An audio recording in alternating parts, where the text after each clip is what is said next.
Hi everyone, this is Steve Miley, the market chartist for FX Explained, and our regular weekly macro watch update of the fundamental, technical and geopolitical events that have impacted markets over the last week and looking out to the week commencing the 22nd of March 2021. Higher bond yields in focus, growth into value stock rotation continues. So let's take a look at the macroeconomic and geopolitical developments so far over the past week. Well, the FOMC was in focus last week and expects to express a still very dovish stance in here. However, the shift in the dot plot chart towards a rate hike, maybe in 2022, saw an eventual surge back higher for US Treasury yields. Inflation and higher interest rate worries has seen further rotation from the growth stocks into value stocks, and here we can see US yields surging higher, reflecting those higher interest rates, higher inflation concerns. The Dow Jones, those value stocks in here are doing well, as expressed by the DJIA, but the Nasdaq 100 still underperforming in here as we're seeing that growth into value stock rotation. In Europe, the vaccination program is still lagging that seen in the UK and US vaccine rollouts, and to some extent in here we're seeing some politicising of the vaccine in here, which no one I think really wants to see. Cases in Europe are on the rise again of COVID-19, with real concerns for certain nations, with France more recently joining Italy with another lockdown, and other European nations may be poised to reintroduce more rigorous measures. So let's take a look at the global financial market developments for last week ending 19th of March. Well, as already mentioned, yields surging higher globally, particularly in the US, with the US 10-year in here now above 1.7%. The DAX in here, German index, making yet another new record high despite setting back at the end of the week, with those value stocks doing well. And the Dow Jones also hitting another new record high late last week. However, the Nasdaq continues to underperform in here, dipping back lower after its more recent rebound in March, having had significant losses seen in the end of February and early part of March, with growth stocks continuing to underperform value stocks. The US dollar index is trying to rebound in here and reaffirm its more positive tone that's been seen throughout 2021 and for the early part of March, being helped higher in here by those higher US Treasury yields. And we've also got the euro in here going lower versus the dollar, twofold in here. Dollar strength from the higher yields, and euro weakness because of concerns around the vaccination program rollout.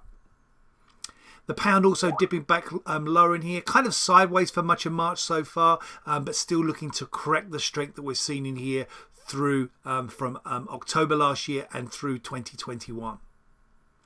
And the Australian dollar, despite a rebound from mid-March, still more negative, looking more like a topping pattern in here, and the risk staying lower for the risk currencies. And again, primarily to do with the fact that we're seeing the dollar strengthening, the US dollar strengthening. However, the dollar is weak against the Canadian dollar, partly to do with the Canadian dollar doing well because the oil price has been strong, although it did see a significant sell-off, which we'll look at shortly last week, the oil price. But the Canadian dollar pushing still lower in here. So one place the US dollar is weak is versus the Canadian dollar. And there's the oil price in here, a really strong move through 2021, a significant push higher in early March. But however, last Thursday saw a significant decline in the oil price, although it did rebound Friday. On the other commodities in here, copper continues its correction phase in here, very sideways in here for much of March, having had a setback from a new multi-year high at the end of February. And the gold price in here has rebounded, slight bounce in here over the last 1 to 2 weeks. But the overall negative theme for 2021 with that US dollar strength remains very much intact. And the risk for gold is certainly for us to the downside. So let's take a look at the week ahead, the week commencing 22nd of March 2021. Well, the difference between New York and UK in here is still 4 hours. Remember, US last weekend shifted to their daylight savings time. UK and Europe have got another week to go until that happens. COVID-19 cases, hospitalizations and deaths stay in the spotlight, particularly in Europe, where we're getting this third wave in pockets of Europe in here, certainly watching for developments in France, Italy and potentially into Germany and other parts of Europe. And we're going to also monitor for new lockdown measures in Europe in here, particularly with the rising number of cases with this third wave. On the central bank side, we get the PBOC, the People's Bank of China, interest rate decision early Monday. Jerome Powell, head of the Fed, testifies to Congress on both Tuesday and Wednesday. And incidentally, with Janet Yellen, also the finance minister, also testifying too. And then we have the Bank of Japan meeting minutes published on Wednesday. So overall in here, a fairly busy week for data. PBOC Monday, Fed Chairman Powell speaks at the Bank for International Settlement Summit on Monday. We get the UK employment report Tuesday, and then Jerome Powell testifies to Congress on Tuesday and again on Wednesday. We get the global market flash manufacturing and service PMI both on Wednesday, and those Bank of Japan meeting minutes. UK inflation data, including CPI, also comes on Wednesday alongside durable goods. And as I said, Jerome Powell testifying again to Congress. We get the German GfK Consumer Confidence Survey Thursday alongside US GDP and the regular weekly US jobless claims data.